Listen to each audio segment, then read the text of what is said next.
अस्सलाम वालेकुम। आज हम स्टार्ट करने लगे हैं problem 4.5 electronic devices and circuit theory का। काफ़ी अरसे के बाद मैं अगेन इस चैप्टर के प्रॉब्लम स्टार्ट कर रहा हूँ, लेकिन आप लोगों की सपोर्ट बहुत कम है, बहुत कम।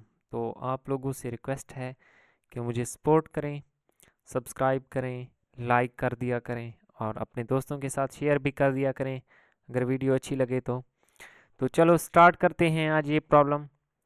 Draw a load line on the characteristics determined by E. E हमें दिया गया है, या इसको वीसीसी कह लें, वो दिया गया है, एंड आरसी भी दिया गया है। और हमें साथ में ये इन्फॉर्मेशन दी गई है कि ये हमारे पास जो कन्फिग्रेशन है वो फिक्स्ड बाइस कन्फिग्रेशन है। जब भी हमारे पास फिक्स्ड बाइस कन्फिग्रेशन का लफ्ज़ आता है तो हमें हमारे सामने फिक्स्ड बाइस कन्फिग्रेशन वाली डायग्राम आ जानी चाहिए। ठीक है, सबसे पहले हमने लोड लाइन ड्रा करनी है किस चीज़ पे, फिगर 4.121 पे। ठीक है, तो सबसे पहले हम क्या देखते हैं, फिक्स्ड बाइस कन्फिग्रेशन देखनी होती है, जो कि फिक्स्ड बाइस कन्फिग्रेशन ये है, हमें 21 वोल्ट वीसीसी दिया गया है। ठीक है, जो गिवन इंफॉर्मेशन है मैं वो बताई है। और आरसी वो हमें क्या दिया गया है, वो है 3 किलो ओम, यानी कि 3000 ओम। तो अब हमने क्या करना है, लोड लाइन ड्रा करनी है। लोड लाइन ड्रा करने के लिए हम आईसी सैचुरेटेड फाइंड करते हैं। आईसी सैचुरेटेड मैक्सिमम करंट होता है जब हम वीसीई को ग्राउंड कर देते हैं, आपस में डायरेक्ट इनका कनेक्शन कर देते हैं। ठीक है, मींस वीसीई को ज़ीरो रख के। तो सबसे पहले हम ये वाली लूप सॉल्व करेंगे, कलेक्टर और इमीटर लूप को। ठीक है, कलेक्टर इमीटर लूप के लिए हम यहाँ से स्टार्ट करेंगे, VCC minus I C Q into R C minus V C E Q is equal to zero, जो कि मैंने यहाँ पे लिख दी है। ठीक है, अब हमने लोड लाइन ड्रा करने के लिए दो वैल्यूज़ कैलकुलेट करनी होती हैं, एक आईसी, जब आईसी की वैल्यू कैलकुलेट करते हैं तो वीसीई को ज़ीरो रखते हैं, और जब वीसीई कैलकुलेट करते हैं तो आईसी की वैल्यू ज़ीरो रखते हैं। तो पहले वीसीई की ज़ीरो अगर वैल्यू में रख दूँ, ज़ीरो रख दूँ, तो आईसी यहाँ से आ जाएगा वीसीसी ओवर आरसी। वीसीसी है 21 एंड आरसी है 3 किलो ओम, तो यहाँ से आईसी की वैल्यू आ जाएगी 7 मिली एम्पेयर। ठीक हो गया, आईसी की वैल्यू हमने नोट कर ली। अब दूसरी बात है, आईसी को ज़ीरो करके इस फार्मूला में IC is equal to zero करके वीसीई फाइंड करना है, जो कि वीसीसी के इक्वल ही आएगा, 21 वोल्ट आएगा। तो अब हमने फिगर 4.121 पे क्या है, लोड लाइन ड्रा करनी है। आईसी देखें, आईसी जहाँ पे हमारे पास 7 मिली एम्पेयर है, 7 पे एक डाट लगा देना है, और वीसीई की वैल्यू आई है 21, उस पे एक डाट लगा देना है, और उन दोनों लाइंस को आपस में क्या है, मिला देना है। मैंने सिंपली उन दोनों लाइंस को आपस में क्या है, कनेक्ट कर दिया है। तो ये लोड लाइन क्या है, हमारे पास ड्रा हो गई। अब इसका बी पार्ट है, choose an operating point midway between cutoff and saturation. Determine the value of RB to establish the resulting operating point. ठीक है, अब हमने क्या है, एक इस जो लोड लाइन है इसके मिडवे में एक पॉइंट लेना है, ऑपरेटिंग पॉइंट। ऑपरेटिंग पॉइंट हम क्या लेते होते हैं, इसी जो हमारे पास लोड लाइन है इसी के ऊपर एक पॉइंट लेते हैं, जिसको हम कहते हैं कि ये हमारे पास क्या है, ऑपरेटिंग पॉइंट है। तो अब मिडवे हम अज्यूम करते हैं कि इसका मिडवे 25 माइक्रो एम्पेयर पे बन रहा है। ठीक है, ये हमने क्या है, अज्यूम किया है, ये क्या है, हमने अज्यूम किया है। सो एट दिस ऑपरेटिंग पॉइंट, अब अगर हम इस ऑपरेटिंग पॉइंट की बात करें तो हमने आरबी इस पॉइंट पे फाइंड करना है।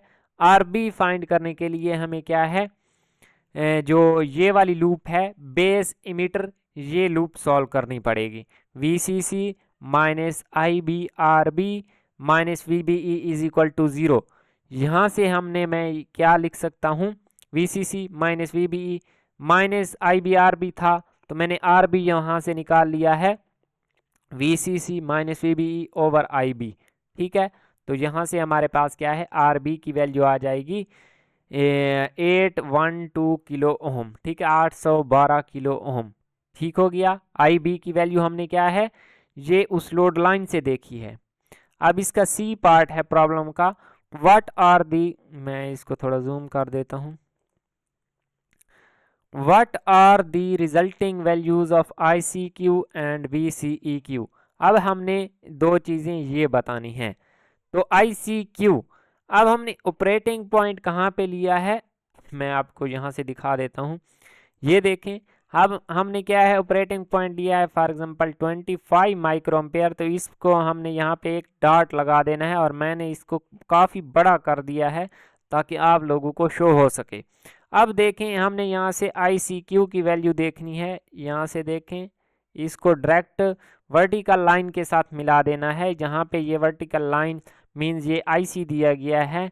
जब ये पॉइंट, इसको क्यूसेंट पॉइंट कहते हैं, तो इस पॉइंट पे जो आई सी की वैल्यू होगी उसको आई सी क्यू कहेंगे, और इस पॉइंट पे जो वी सी ई की वैल्यू होगी उसको वी सी ई क्यू कहेंगे, जो कि यहाँ पे मैंने नोट कर ली है 3.4 मिली एम्पेयर, और वी सी ई क्यू हमारे पास बन रही है 10.75 वोल्ट, ठीक हो गया। अब नेक्स्ट हमने बताना है what is the value of beta at the operating point, ठीक है। अब अगर हमसे ऑपरेटिंग पॉइंट के ऊपर बीटा की वैल्यू पूछी गई है, तो हम आई सी क्यू और आई बी क्यू की वैल्यू यूज करेंगे। आई सी क्यू अभी अभी हमने देखा है 3.4 मिली एम्पेयर है, और आई बी क्यू हमारे पास है 25 माइक्रो एम्पेयर, तो यहाँ से बीटा की वैल्यू आ जाएगी 136 एम्पेयर, के साथ एम्पेयर कैंसिल हो जाएगा। मिली का मतलब होता है 10⁻³ और माइक्रो होता है 10⁻�6। कैलकुलेटर पे पुट करेंगे तो हमें ये वैल्यू आएगी 136, ठीक हो गया। अब what is the value of alpha defined by the operating point. अब अल्फा भी हमने क्या है, ऑपरेटिंग पॉइंट के ऊपर फाइंड करना है। तो हम क्या है, हमें पता है कि alpha is equal to beta over beta plus 1 होता है, तो यहाँ से हम अल्फा की वैल्यू कैलकुलेट कर सकते हैं। 136 बाय 136 प्लस 1 जो कि आएगी 0.992, ठीक है। नेक्स्ट है, हमने आईसी सैचुरेशन फाइंड करना है, वो मैंने अभी भी बताया, what is the value of saturation current for the design, ठीक है। जो डिज़ाइन हमने बनाया है, कौन सा डिज़ाइन बनाया है,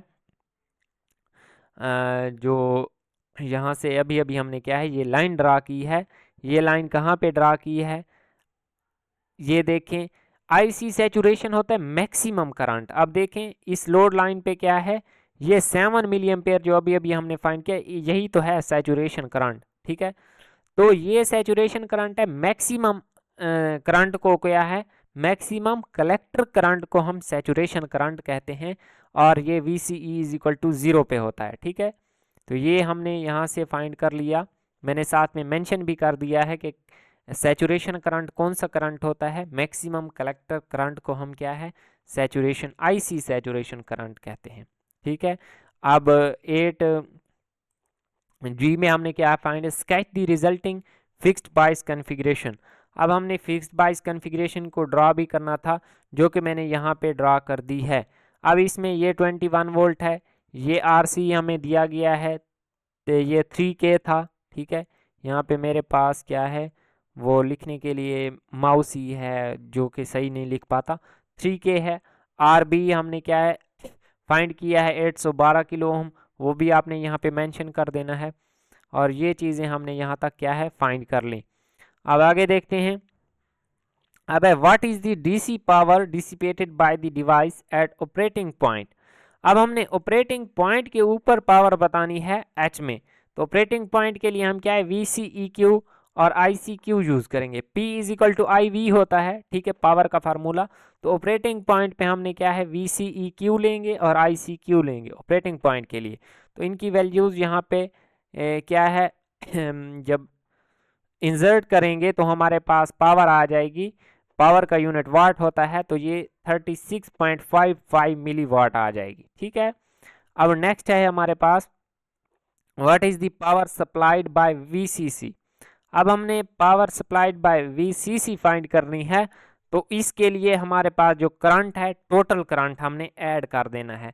फिक्स्ड बाइस में हमारे पास कलेक्टर होता है, और बेस करंट होता है। दो किस्म के करंट होते हैं, तो यहाँ पे हमने दोनों करंट को ऐड कर देना है और इकट्ठे उसको I V, P is equal to I V, formula वही यूज़ हो रहा है, लेकिन यहाँ पे जो आई है वो टोटल करंट है, आई सी और आई बी का कम्बिनेशन है, उनका मजमुआ है, उनका सम है, ठीक है।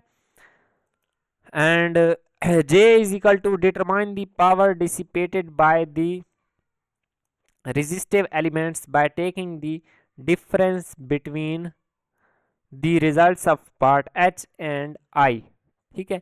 अब हमने H और I का जो है क्या डिफरेंस लेना है उनकी पावर्स का। तो सिंपली हमने क्या करना है, जो कि बड़ी पावर हमारे पास है, टोटल करंट वाली ही बड़ी पावर आनी है, उसमें से जो ऑपरेटिंग पॉइंट पे पावर आई थी उसको माइनस कर देंगे, तो ये हमारे पास क्या है, डिफरेंस आ जाएगा। अगर किसी पॉइंट की समझ नहीं आई तो कमेंट सेक्शन में पूछ सकते हैं। मिलते हैं नेक्स्ट वीडियो में। अल्लाह हाफिज़।